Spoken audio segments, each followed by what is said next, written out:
5. We had the lovely jamboree in the desert, didn't we? Not a lot of COP27. 4. This world is sleepwalking into food shortages if we're not careful. 3. Who advises these people, Allison? We give them this genius for free. 2. It's a green fairy tale, and I think it's increasingly a poisonous one. 1. We have liftoff. Welcome once again to Planet Normal, the Telegraph podcast with Alison Pearson. Hello. And me, Liam Halligan. It's the COP27 summit in Egypt, co-pilot. A pyramid of inverted piffle, see what I did there? Or an oasis of clear thinking in a desert of climate change denial. Rishi Sunak decided, along with countless other world leaders, to get on a plane, travelling to an exclusive Egyptian beach resort to declare the UK faces both a moral responsibility and an economic necessity to tackle climate change. Despite a deteriorating global economy, said Sunak, countries such as Britain must fulfil their financial commitments to help developing nations decarbonise. Some may question such a message, given that next week's autumn statement is set to impose a slew of domestic tax rises on hard-pressed firms and households, along with deep public sector spending cuts. As we move towards renewable energy, Allison, which we're endlessly told is cheaper, energy prices faced by firms and households continue to soar. How does that work? And perhaps most depressingly of all, co-pilot, your favourite parliamentarian, Sir Gavin Williamson, for it is he. He's now out of office again. Surely some mistake. Surely there's a conspiracy, Allison, across the highest echelons of government against ex-fireplace salesmen that people need to know. But meanwhile, Sir Gavin will no doubt be comforted. How can he not be? By your most heartfelt words of support. How many times have I got to tell you on Planet Normal, the words Gavin and Williamson are never prefaced by the word sir, okay? One of the great unaccountable errors of the modern political age, really. Are we going to really go in on him? It was a fire-breathing column, though, wasn't it? It was a fire-breathing column. The link in the show notes to this episode. The little Welsh dragon, Idris the dragon, came out. I tell you what, I wouldn't want to get on your wrong side. Crikey. So from the sublime to the ridiculous. No, I want you to tell me, what about the dung beetle, Gavin Williamson? What did I write with which you disagreed? Excuse me. Are you really asking me that question? Yes, I am. You always say to me, politics is a contact sport. You worked in the lobby. I'm just a kind of naive girl up from Wales. I find these people absolutely despicable. I mean, he is a bully. Allegedly, he told a senior civil servant in the Ministry of Defence to slit your throat and jump out of the window. Of course, Gavin Williamson, he denies wrongdoing, but I think it's pretty clear at Prime Minister's Questions, and we're recording just after Prime Minister's Questions, aren't we, on Wednesday afternoon, had Sir Gavin Williamson not stepped down, not resigned, then the onslaught from Keir Starmer would have been even more damaging for Sunak. Even with the resignation, Starmer went in on that issue. With everything else going on, cost of living crisis, possible reparations being paid by Western countries, soaring energy bills despite renewables being cheaper, we're told, they decided, the Labour Party strategists, that this was something they needed to go in on. This is something, a scab that they needed to pick. And I do think it reflects badly on Rishi Sunak. I do, that he appointed him. And he said, weasel words, the Prime Minister, I had no specific knowledge of the allegations against him. Specific, doing a lot of work in that sentence. These are still allegations, of course, and we have to keep that in mind. But I think if there was any way that Gavin Williamson's what he said would be disproved, and we could see the WhatsApp messages, of course, which were pretty fruity, to say the least, even by political standards. Sunak must have seen those before he appointed him. He must have seen them. He was deeply peeved that he hadn't got a seat at the Queen's funeral and was sending these belligerent, entitled texts to, I think it's the Chief Whip, Wendy Morton, saying, well, there's a price for everything. I mean, I think when he was appointed to the cabinet, I just automatically said, you see, they gave him this Minister of State without portfolio, didn't they? Because every job he's been given. My objection to him, Liam, it's not just that he's quite a nasty piece of work, it's that he's useless. I mean, It's an absolute double whammy. He lost the job as Secretary of State for Defence because there was sort of question marks over leaks, weren't there? Then he was Education Secretary under COVID when British schools were kept closed longer than almost any other schools in the world. And he managed to make a complete fiasco of the exams that the poor kids had to take. Yet he keeps bouncing back. And I do think that he has all the dirt on them, doesn't he? And he was given that seat at the cabinet table, not trusted to be given a proper job, but too feared not to be given a job. And, are those the standards we want in our increasingly deteriorating public life? I did in my column, actually, I thought this was very interesting. So Mel Stride, who is the Work and Pensions Secretary, was invited to defend Williamson.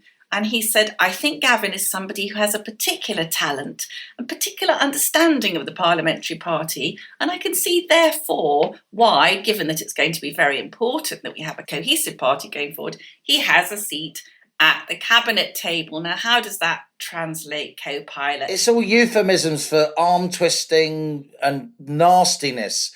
And we are news and views beyond the bubble, and we shouldn't focus on this Westminster process. But I do think this is damaging for Rishi Sunak so early into his stint in number 10. And as Keir Starmer spoke from the dispatch box, he did sound pretty compelling on this stuff. And I do think his words will resonate and do damage to our incoming Prime Minister. We're not allowed to name names because presumably there's some super injunction, but there is a former Labour spin doctor who has disappeared from the scene, Liam, and I don't think we're allowed to mention him at all, but no doubt the other side as well is perfectly capable of throwing up these wrong-uns. Not only was I fulminating this week about Gavin without the Sir, we had the lovely jamboree in the desert, didn't we? Not a lot of COP27. Do you want me to say to you, 24,000 diplomats, 13,000 observers, all of them deeply worried about our carbon footprint, flying in on planes, including over 400 private jets. You know what Rishi should have done? And you glanced at this in some of your writing. It would have been absolute genius, I think, to announce, having said I wouldn't be going to COP, right? He should have said, I'm not going to COP, but the reason is because I don't want to get on the plane, so I'm going to attend by Zoom. Yes. Right? And surely everyone else should be attending by Zoom. Exactly. It would have been absolutely brilliant. It would have made Boris Johnson look as if he was on some kind of junket in the desert. It would have appealed to the sort of middle-class working from home people who want to sort of institutionalise the idea of everything's got to be on Zoom. And it would also have justified, in the eyes of many who think he should be at COP by right, his reasons for suggesting early that he wasn't going to go. He could have said, I've decided to attend by Zoom. My people were just checking if that would have been okay with other leaders and if I could beam into these meetings. And no one could have said boo to a goose, and he would have looked absolutely brilliant, and he wouldn't have had to have gone. I mean, who advises these people, Alison? I know. We give them this genius for free. I know. We heard a rumour that you were going to become his Alistair Campbell. What a difference that would have made. I don't know who he's got in there doing this. I absolutely think that moving to a greener, cleaner, renewables future is a very good idea. I think the idea of doing it by 2050 is absolutely lunatic. I think it will mean mass poverty. It will mean trillions of pounds we don't have. But just as an exemplar, Liam, I'm sure you see this, the sponsor of COP27 was Coca-Cola, manufacturer of 120 billion plastic bottles every single year. You can't even satirise this stuff, really. So not only did we have hypocrisy as the sort of defining quality of this bazaar of balderdash, as Rishi Sunak suddenly appearing to commit the UK to something called climate reparations. They've stopped sort of trying to scare the life out of us. And now we've got this fantastic scam whereby developing countries can basically present Western nations with something called a loss and damage proposal claim. Basically, we are on the hook for billions of pounds because we invented factories. It just shows you how quickly the political climate, so to speak, has changed. Think back to that astonishing Olympic opening ceremony in London 2012, put together by Danny Ball, an incredible team. I mean, I watched that the other day on YouTube, and I was actually really moved by it, that this is our country. And I was also quite amused that the Brits had to get an Irishman like Danny Ball to actually put together an artistic extravaganza. No, but joking aside, it was a celebration of pretty much all the nations of the British Isles, including the Republic of Ireland. I know many, many Irish people who also thought it was a wonderful thing. But the point is that at the heart of it, it started with our Industrial Revolution. There's incredible... It did. I remember that, yes. Isambard Kingdom, Brunel, and all those people in their stovepipe hats with their big moustaches and chimneys coming out of the ground and so on. Back then, yes, of course, we knew about climate change. And yes, of course, we were moving towards renewables. And yes, of course, as you rightly say, we need to do that. But there was a bit of sanity about it. There was less stark primary colours about this debate. People understood nuance. People understood that, of course, the Industrial Revolution revolutionised life across the world, massively increasing longevity, massive leaps in medicine, the ability of people to work and own their own property. Of course it was brutal. Of course it was. But it is the basis of so much of modern life. A life on Earth now where, despite all the doom and gloom, we've never been so lucky to be alive in terms of living standards. These kind of industrial capitalist processes over recent years have lifted hundreds of millions, billions of people out of poverty, of course, across the developing world. I mean, and where does this end? Where does this reparations culture end? It just encourages sustained institutionalized victimhood among all kinds of countries across the world. Countries who in many cases are growing fast and their people are getting more chances. Of course there's inequality, but inequality between countries, Allison, is actually diminishing very, very quickly as the post-communist world, as the developing world is rapidly catching up with the West. It's inequality within countries, particularly Western countries, that's growing. And the idea that, particularly at such a time when the world is so cash-strapped after a COVID lockdown, our leaders should be putting us on the hook, which Rishi Sunak got pretty close to, I must say. He sort of backtracked a little bit, with opposition leaders saying we need to pay tens of billions of pounds now when we're facing massive tax rises and spending cuts to public services, when a very high proportion of the British population, 7 million now, are on a hospital waiting list. It's just so politically tin-eared. And again, it illustrates to me the extent to which the political discourse, as filtered through mainstream broadcasters, is geared towards, a few posh postcodes in southwest London, rather than the country as a whole. This is going to go down like a lead balloon in the red wall. What's Rishi Sunak thinking? Yeah, I absolutely agree with you. In fact, our Planet Normal inbox is absolutely bursting with fulmination. You're right, Liam. And,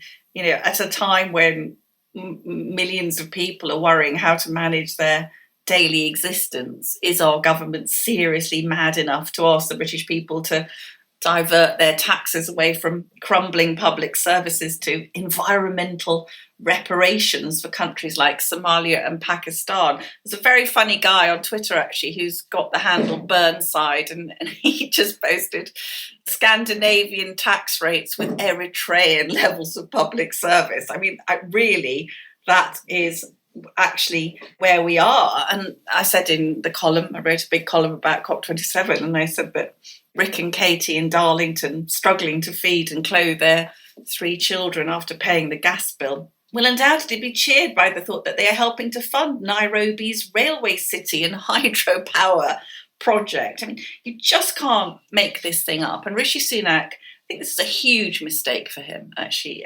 If the reaction, the blowback we've had today from Telegraph readers, for many, Liam, they're so close to the edge of it being a final straw. He said, this is the right thing to do. It so isn't the right thing to do. Giving in to specious emotional blackmail from developing nations, claiming to be developing nations, somewhere like Pakistan, which has Lahore, one of the most polluted cities on the planet. That's nothing to do with the United Kingdom. But when your countrymen, as you say, are facing enormous hardship, it's not just wrong. To me, it feels immoral. And what I did in the column, Liam, you'll have seen, is I wrote a sort of open letter from Britain to Pakistan saying that they're claiming that the recent terrible floods in Pakistan are the fault of countries like the UK because of the historic carbon emissions. But on the contrary, a lot of experts have suggested that the reason Pakistan has these terrible floods is they've cut down all of their trees, the highest rate of deforestation in the world. 1947, when Pakistan was created, 33% of the total landmass was forest, and now that's gone down to only 5%. So when it rains, the rain runs straight off the mountains into the silted up reservoirs, which then overflow. Pakistan has had many, many terrible floods. In the UK, by the way, Pakistan is already one of the UK's biggest recipients of aid. In 2019-20, we gave Pakistan, actually we borrowed to give Pakistan. Let's be clear about this, Liam. We borrowed, we got in debt to give Pakistan around £302 million. And I think most normal Britons would consider that quite a generous gift to a nation which has its own nuclear weapons and a space programme. And I think just final thought here about COP27.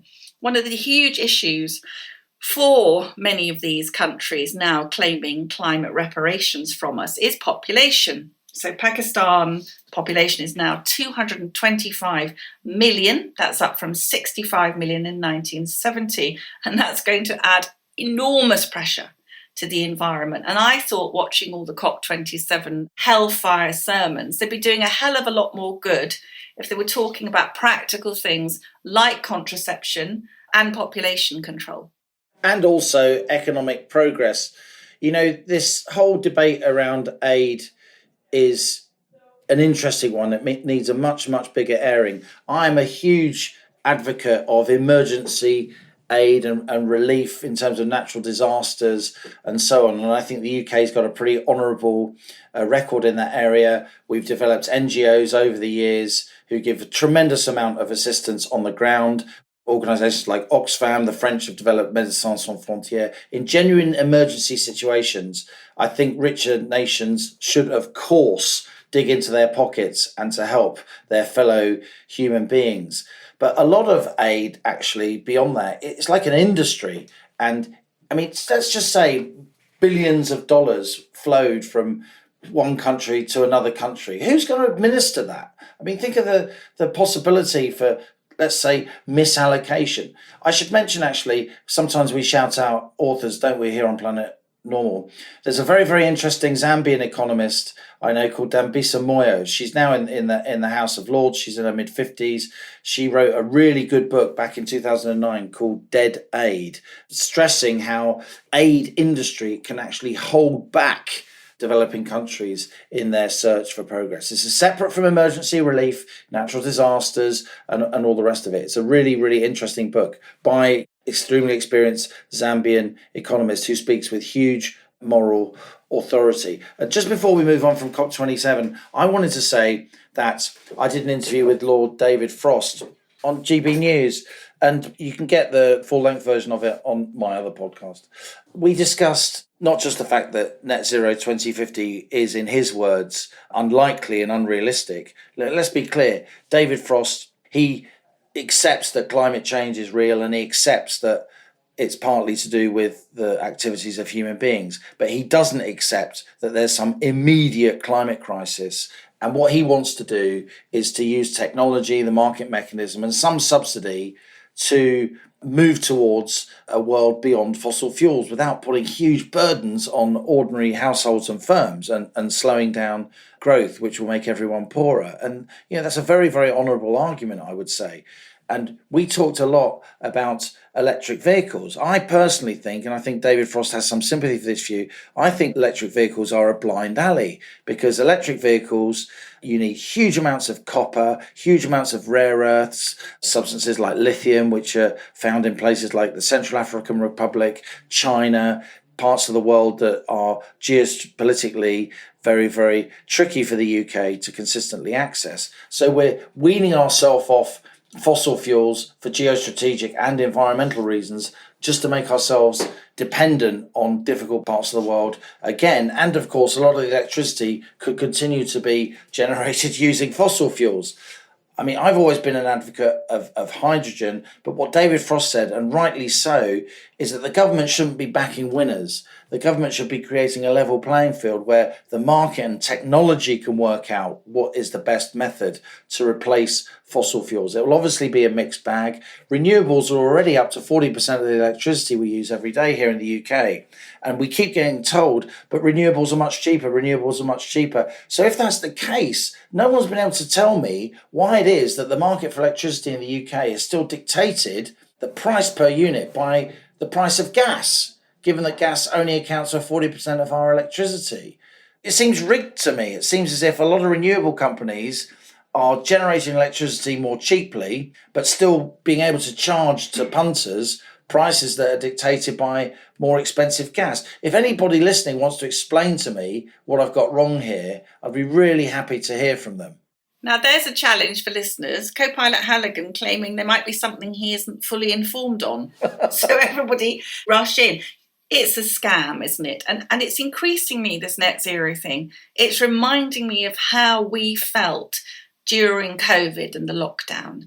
Lord Frost, David Frost, said to you that there's too much demonisation of those asking perfectly legitimate questions. If this is going to require the British people to find trillions of pounds we don't have and to make potentially huge sacrifices, there should be enormous, frank public debate about the timetable, about what's going on. But it's absolutely shut down. You watch any of the mainstream media, watch the BBC, watch ITV, they talk about it as though there's no argument. We absolutely have to do these things. And I think there should be. And we've got ourselves in this contorted, hypocritical position.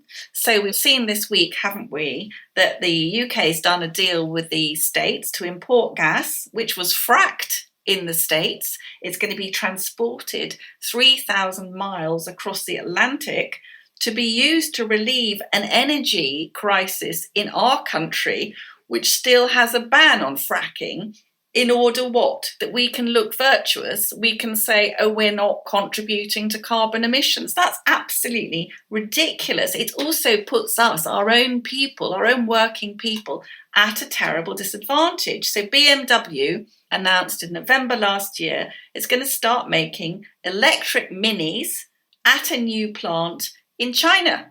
And China will make the electric minis, will get the money for the workers, and then the electric minis will be brought back here, where we can all be told that we're virtuous and green. It's just a scam, Liam. And using energy from China's numerous coal-fired power stations. Exactly. It's just a green fairy tale, and I think it's increasingly a poisonous one. I must say, Allison, as well as recommending Dambisa Moyo's book on aid, I think all Planet Normal listeners should check out Fraser Nelson's excellent article, Bright Green, The Case for Eco-Optimism, yes, in The Spectator, okay, our sister publication, but still, it's full of really interesting facts about the progress the UK has made in terms of lowering carbon emissions, in terms of moving towards renewables. It's a sort of case for sanity rather than endless catastrophism surrounding this debate by somebody who, like me and you, clearly agrees that we need to move away from fossil fuels. And just to go back to David Frost for a moment, he and I discussed this notion that the sort of overturn window is now starting to shift because of very expensive energy, because of the sort of realities of the war in Ukraine. It's forcing, said Lord Frost, some realism into this debate. People can now say, hang about, maybe we need to slow this down. Hang about, maybe the economic costs need to be offset against the environmental costs and so on. And as David Frost says, we are now starting to see change in this debate, but the change is slow, and it still worries me that certain opinions are still difficult to express. And he finished by saying, Allison, and I think this really should be the kind of motto of Planet Normal and all journalism really, free speech, free debate and the exchange of ideas is always the best way to get to the best solutions.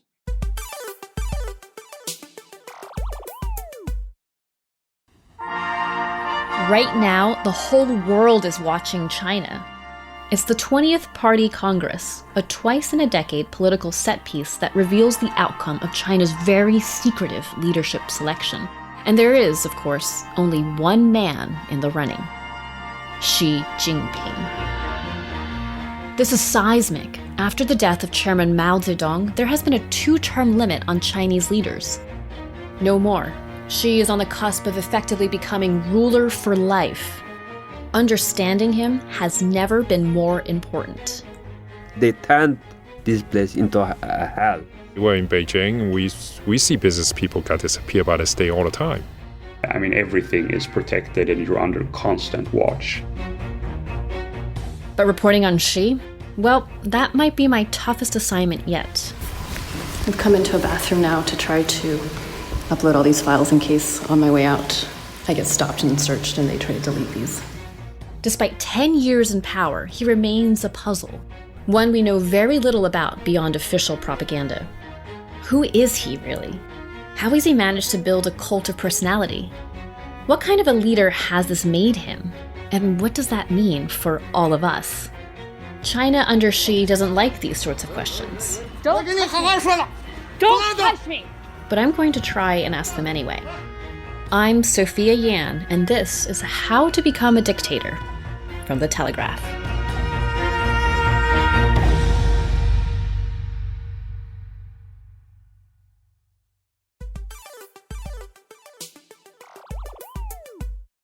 And now on to our Planet Normal stowaway.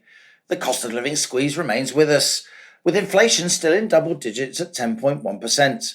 But the price of basic foodstuffs is rising even faster than this headline inflation rate, with the price of vegetable oil up 65% during the year to September. Pasta 60% more expensive, the price of tea 45% up, and milk 30% dearer. Given that poorer households spend a much higher share of their incomes on food, inflation is higher at the lower end of the income scale. To discuss all things food related, Planet Normal invited farmer extraordinaire Gareth Wyn-Jones onto the rocket. Born in the beautiful Carnathaw Mountains in North Wales, Gareth has lived all his life at Tŷ Llyfan, the windswept slopes where his family have farmed for hundreds of years. We farm on the Snowdonia mountain range, a part of Snowdonia which is called the Carneddau. It's 27,000 acres of open mountain. It's the biggest open piece of land in England and Wales. Many, many farmers make a living off this area. It's a very sustainable and regenerative way of producing food. My family's been on this farm 375 years. That's when the records began in the parish. And if you come onto these mountains, you'll see some of the rarest flora and fauna, some beautiful wildlife, and it's all due to the way the mountain's managed and the way that the ruminants, from the ponies to the cattle to the sheep, are grazing there in a sustainable and regenerative way. Tell us what conditions are like for farmers at the moment in the UK. It's obviously been a very tough time. There's been the war in Ukraine, a lot of pressure on our own domestic agriculture. What do you think the broader population needs to know about farming at the moment that they don't know, Gareth? Farming is under a lot of pressure. Producing food is under a lot of pressure. And we need food security in this country. And government needs to really address that as a policy. And I would think, that policy would be the most important policy that you'll ever have. Because what people tend to forget that Tesco's or Asda's or M&S, they ain't producing that food. It's the people on the ground, the farmers. We need to really get that message over. I think as well, Liam, we need to be looking at regenerative agriculture. We need to be looking at seasonality. When we're growing things within season, has a lot less of a carbon footprint on it. And I think, as society, do we need strawberries in December shipped from here, there and everywhere? Do we need green beans from Kenya flown into this country. That has to be a choice that these people are making. And everything we eat will have a cost. So it doesn't matter if you're vegetarian, pescatarian, everything that we will be producing will have a cost to something else. So for me, I want to reconnect with the consumer, with the customer, and I want to show them what we can do in the UK, growing food, seasonality, sustainability, environmentally friendly food. And I believe red meat is a big part of that, especially grass-fed, beef and lamb. These are massive protein producers. And a lot of this land is marginal land. This land cannot be farmed to produce crops or salads. It's produced ruminants and kept ruminants for years and years. And that's what we need to remember. And we need to get this story out to the public, because I believe that farmers are part of the solution. And when you see the suicide rates within our industry, it's bloody scary. And I'm quite a big public figure within the industry and social media. So I get a lot of messages of farmers. And sometimes I sit down with my wife and I talk about some of these messages that I'm sent. And I'll tell you, I'm in tears listening to some of these people, how frustrated, how much they're struggling. And it's not right. We should get a fair price for what we're producing. But when fertiliser prices, Liam, have gone up from £240 up to over £1,000 in a matter of, 12 months. A tonne. Yeah, and we're talking about, fuel prices. So if I was buying red diesel a couple of years ago, I was getting it for 45 pence. It's £1 now. And same for my feed costs. We're very fortunate. We don't use a lot of fertiliser. We don't use a lot of feeds. But there's people that are, heavily dependent on that. Half the world's food is produced with artificial fertiliser. We've heard lots about inflation, but the headline inflation statistic, 10.1% in September, it doesn't really capture what's happening with food, does it? We know that the price of milk in the shops is up 35% over the last year. The price of pasta is up 60%. The price of cooking oil is up 65% year on year. To what extent are you seeing these cost pressures in the supply chain? You mentioned fertiliser and feedstock prices across the UK farming community. Is there any sign that these supply chain cost pressures are abating, Gareth? Not really, to be totally honest. Yeah, fertiliser prices, levelled off, but it's still massively expensive. And what people don't realise, the milking boys are getting a little bit more. We've had a little bit more for our lamb and beef. Yeah, the prices have been okay. But our cost of production's gone up as well. So if anything, we're not, going forward. We're standing still or going back a little bit. So we're no better off financially than what we were 5-10 years ago. So cheap food comes at a cost, in my opinion. The way this country's been, 1/3 of the food we produce goes to waste. Supermarkets have 2 for the price of 1. All these things have devalued what we're producing. And, you'll see that with milk, when they use milk as a loss leader to bring people into supermarkets. It's an amazing product. We need to be showcasing this. We're looking at these massive corporations now with their oat milks and their soya milks and whatever, and this is saving the planet. Environmentalists say we need to stop all livestock production. Now, these are things that are going to make people hungry. And I am telling you now, this is a fact. This world is sleepwalking into food shortages if we're not careful. Because you can see what happened in the Ukraine. And the Ukraine was the breadbasket of Europe. The wheels came off there and the war, terrible thing. But it was a massive producer of grain. So when that came to rip, that doesn't give us, alarm bells and starts to think, right, how can we be more secure in the food we're producing? Because at this point in time, we're only producing 60% of the food. And I think it might be a little bit less. So we're only producing food till August, if you put that into context. From August onwards, we'd go hungry without the food we're importing. So we should be looking at ways where, we've got technology. We've got solar energy. We could grow more of our own stuff. I've been growing tomatoes and I'm still picking them now in November. It's crazy. And I've got my own little polytunnel. I'm planting potatoes earlier and putting them under wall. But these things can be, put on a bigger scale. We can grow more of our own. It's a little bit like the Second World War. When people had ration books, they dig for victory. And if we don't start securing our food, I think we will be in trouble. To what extent have you seen the government, farmers, regulatory authorities responding, reacting to the food security issues that have been laid bare by the conflict between Russia and Ukraine and the blockage of a lot of staple products through the Black Sea? Have you seen any sense of urgency from the rule makers at all to help British farmers to enhance our food security? Not really, Liam. There's a couple of new schemes that are coming out towards growing horticultural stuff, grants to put polytunnels up so people can grow more food on the farms. But nothing systemic, no kind of sea change, no kind of break with previous thinking and putting us on a new trajectory so we're not importing so much food. No, and do you know why? Because them shelves are still full. And I think we've seen during the pandemic how important farmers were. And, people were going to their local butchers, local greengrocers, local fishmongers. They know where to get that food from. Supermarket chains, they did struggle with a lot of things during the pandemic.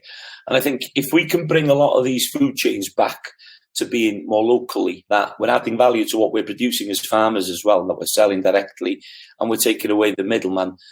Because what I'm frightened of is we see the big, multinational corporations coming in now with their fake foods, their fake meats, their fake juices or milks or whatever you want to call it. They're trying to cash in, on other people's belief that they're going to save the planet by not eating livestock. And I totally disagree with it, because if we can start showing people how regenerative these animals are, from converting grass into meat, into protein and into milk, and into cheese and into your yogurts. There's so much different foods that we get from these animals, and they're an intricate part of the whole solution. And if you look into it, it's a carbon cycle. They're eating, it's passing through them, and they're going back into the soil, which gives you the soil fertility. A lot of this cropland now is really struggling. It's struggling with its fertility. We need them livestock. We need that manure back in the soil, to grow our crops for the future. So it is a cycle that we need to be pushing forward for people to understand how important what we are doing in this country is. And with a good temperate climate we have to grow grass, it's a no-brainer that we should be utilising more of the food that we're producing. And I'm not saying go intensive and go crazy. No, be clever, eat the right meats, make sure that you know where your food comes from. Grow, eat seasonal. It's massive, and it tastes 10 times better. As a farmer, there's no better feeling than sitting down for a Sunday lunch knowing you've produced every single morsel on that table to feed your family and to feed other families. 3 brief subject areas I want to touch on. The first is the farmers' relationships with supermarkets. It's often been contentious in the past, the sense that the big supermarkets push our small farmers around. Of course, it's difficult for farmers to talk about these very important commercial relationships. But do you see any improvement in general in terms of how supermarkets are treating our farmers? No, they're cutthroat. Yeah, absolutely cutthroat. I'll give you an example. A friend of mine, these people are just so scared that they're going to lose their contracts if they ever spoke out about it. So this guy had grown 20 acres of cauliflowers, and I think it was in the region of 70,000 quid it had cost him to grow these cauliflowers. One of the big supermarkets came and they said they weren't up to spec, and the next day he was going in with a flail, a machine, to smash them all up, and he had to plough them back into the land. This is sometimes the stories that people don't hear.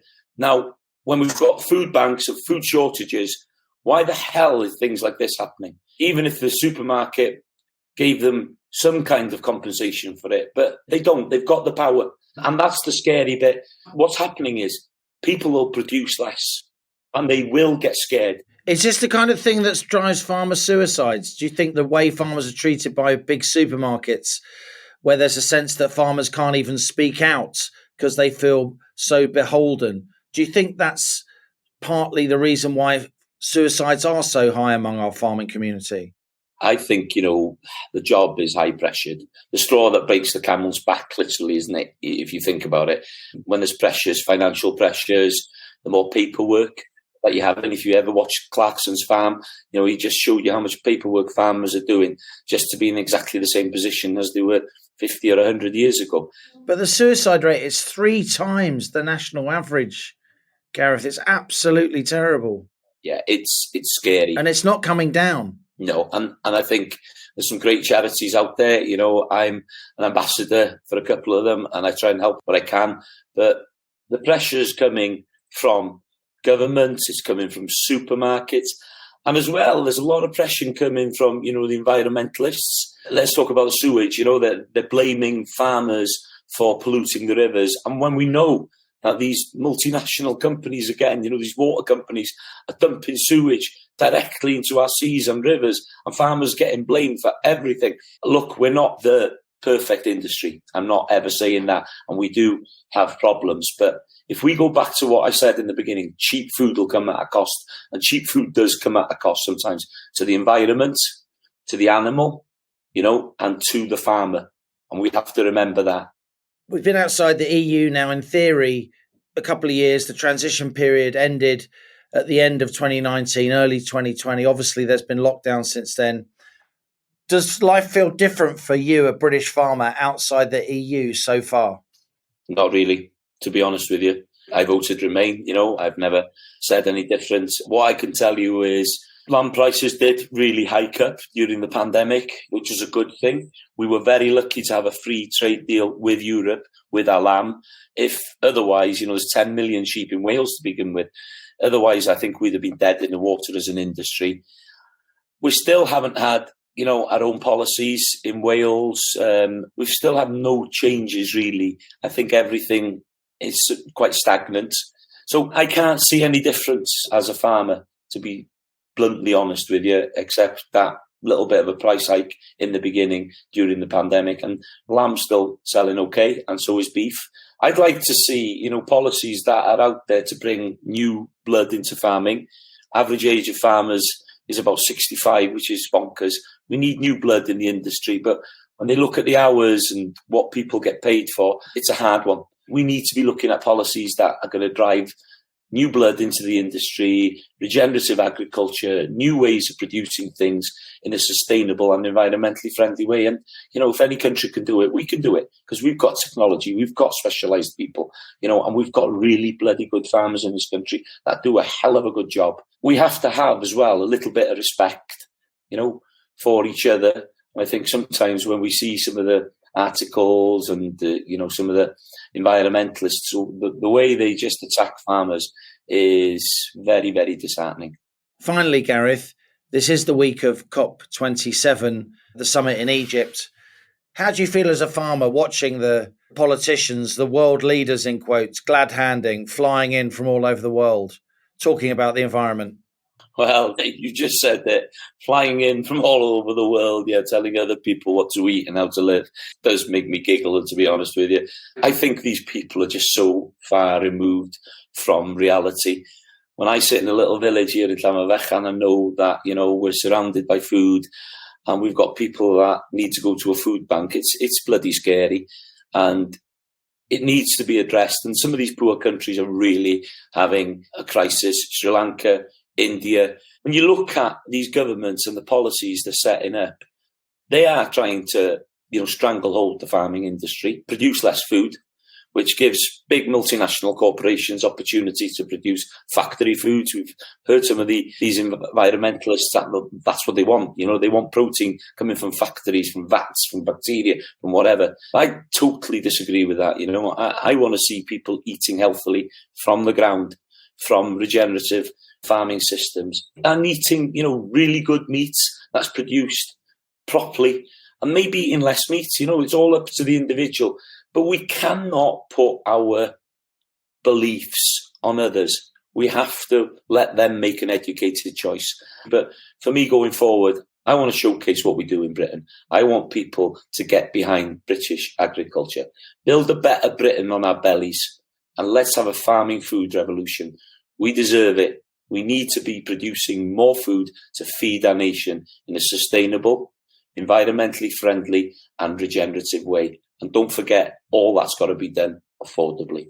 Gareth Wyn-Jones, Hill Farmer Extraordinaire, thanks a lot for joining us on Planet Normal. No problem. Da iawn, Gareth, da iawn. Absolutely marvellous interview with someone in a part of the world I know well, Liam. Llanfairfechan. That's not how I said it. I think your pronunciation's a bit off there, Allison. You can say Snowdonia, Halligan, with confidence. I can say Ivor the Engine. I loved Ivor the Engine. We're going to make a cup of tea in Ivor's boiler. Where Gareth and the Wyn Jones family have been farming for 375 years, growing food for the nation. I mean, it is obviously incredibly majestic, can be bleak, but it's an extraordinary part of the country. And I felt he touched on so many powerful things, Liam, compared to the hot air and spurious nonsense being spoken by those global leaders at COP27. Here we have a Welsh hill farmer talking about securing our own food. I had no idea that we only produced 60% of what we consume in food. So from August, Gareth says we'd go hungry if, we weren't able to import. And given all the things that have been happening recently, Liam, that seems to me like something the country could really rally around. When we talk about carbon emissions, Gareth's working with livestock, perfect example of the virtuous circle of food being consumed, fertilizer, natural fertilizer, not being dependent on the fertilizer you've highlighted with rocketing costs in Ukraine. He paints a very powerful picture of a green message that I could certainly get behind, of seasonality and sustainability. Now on to our listener emails, the messages you send to planetnormal@telegraph.co.uk. Please keep them coming. We absolutely love to read your thoughts. And if there are any women listening, I know you're very, very busy running the home and running the world, but please do email in because we get an awful lot from the chaps. And talking of which, we're starting with Alan. Dear Alison and Liam, when I first heard about the allegations against Gavin Williamson, I had two thoughts. The first was how I would dearly like to have been in the same room as Allison when she first heard the news. I could imagine you being highly expressive. Crikey. He knows me so well. I was, says Alan. The second was, when and how did he become Sir Gavin? Surely this is madness. How on earth can he be granted this honour with his record, and when he has been sacked twice from the cabinet and now resigned to avoid making it a hat trick? Words fail me. Perhaps he could go and join Hancock in the Australian jungle. Very good. Let them eat worms, Alan. Thank you both for continuing your excellent podcast. Please keep going. I think we are going to need it in the months ahead. He'll be lucky to get away with eating worms, Matt Hancock, won't he? He's going to be eating kangaroo bum and all kinds of things. And our beloved Daily Star, Allison, they're reporting on their front page that actually Matt Hancock is scared of snakes. So he's going into the jungle and he's going to have to sort of lay down in coffins with lids on full of snakes and beetles, and he's actually scared. I thought they were his close relations. So actually, this is a slightly more serious note, is that one of the other contestants in the jungle is a lovely woman who's on the Loose Women show. And I believe that her father or one of her close relations died during the lockdown and they were unable to go and see him. So I expect she'll have a few choice words, a co-pilot, to say to the former health secretary. Coco Hancock, as the Star are calling him, under the headline, Fears of the Clown. This is from Catherine. Hello, co-pilots. And this is on a more serious note. A few weeks ago, a distressed father wrote into Planet Normal about his daughter who, with the, quote, support of her school and that awful sect Mermaids, was starting the process of transitioning. The father's story was a shocking one, though sadly far from unique. It makes me so angry and so upset, says Catherine, that children as young as 15 can start hormone blockers before they're trusted to get a body piercing and before even the legal age of consent. And by the age of 16, before they can vote, get a tattoo, drink alcohol, or buy a Pritt stick, who knew, they can have an irreversible sex change operation. It's an abomination. The saying confused teenager exists for a reason. I'm yet to meet anyone who looks back on their teenage years and thinks they got every decision right. For most, it's very confusing to navigate those great hormonal changes and to try to find their place in the world. This is only made worse by the influence that social media now wields. So at a time when we're incredibly impressionable, eager to be accepted socially, highly susceptible to manipulation and surging full of hormones, teenagers are being exposed to a dangerous content online and groupthink that tells them that gender is a choice and can be changed. In fact, such change is often very actively encouraged. I suspect in the future there'll be enough horror stories from poor children who regret transitioning that there'll be a backlash. But in the meantime, teenagers like the daughter of your listener are the guinea pigs. It's absolutely criminal. All your Planet Normal episodes leave me shouting at my phone, in agreement of course. I thought Professor Arif Ahmed spoke informatively and eloquently on the issue of free speech and censorship. That was last week, of course. Finally, a little anecdote from my own family life. I picked up an empty box of chocolates and said to my husband, "Where have they all gone? I only had one." He looked at me defensively. "There were hardly any in there," he said. "It's called shrinkflation." Thank you, co-pilots, for helping to keep all of us sane in this increasingly insane world. Best wishes, Catherine. Great, Catherine. I've got an absolute flood of furious emails on the subject of COP27 and the climate reparations. Mike says the definition of foreign aid is poor people in rich countries donating to rich people in poor countries. Just say no. Roger says Great Britain is viewed in the third world as no more than a convenient piñata. And Jamie says, how much do we get for inventing cricket? Very, very good question, Jamie. And this is from Nick. I thought this was genuinely interesting. Not his real name, Liam. A week ago, I returned from a 10-day tour of Egypt, starting and ending in Cairo. I've been to Egypt before, but it is even more disgusting and festering heat than it was already. Cairo is horizon to horizon sea of new concrete apartment blocks, most unfinished, and surrounded by swathes of rubble and rubbish. Not a drop of water is drunk that hasn't been brought in a plastic bottle. No effort has been made to create a reliable public water supply. Filthy, polluted canals line the streets in country towns. The bottles, along with cans and plastic bags, festoon every gutter, every pavement, and, incredibly, every archaeological site. The ground is half made up of plastic debris. Every tomb and temple is littered with them. Not a finger is lifted to pick up the rubbish. There isn't the faintest hint of electric vehicles anywhere. The idea that we in the UK would pour hundreds of millions into this as reparations is beyond bizarre. It's an extraordinary racket designed to fund their corruption and indifference, into which our money will disappear. Back in 1983, I met an elderly Egyptian in Cairo who put me up. He had been educated in England in the early 1900s. He told me about the British infrastructure installed in Egypt of canals and roads and other facilities which had all fallen into rack and ruin after the British left. He could hardly bear it.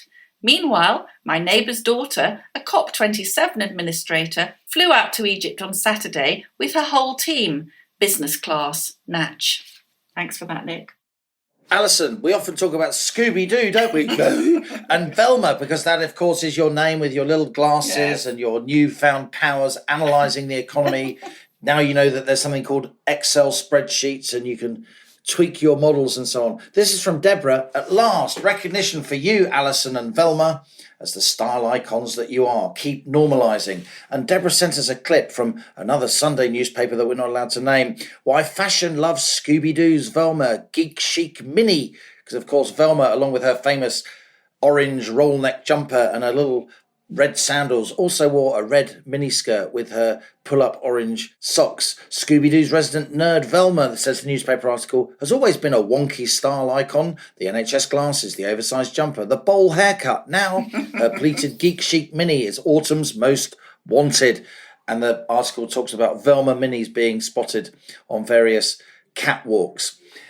And in that vein, Alison, Bob the Poet has struck again, because Bob has weighed in with Velma's Got Your Number, with apologies to Mary Shelley, the perfect curtain raiser in true Planet Normal, serious but humorous style, ahead of the autumn statement next Thursday, which is going to be such a bundle of joy. And here we go.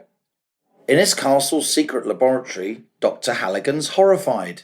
His creation, known as Velma, has managed to get outside.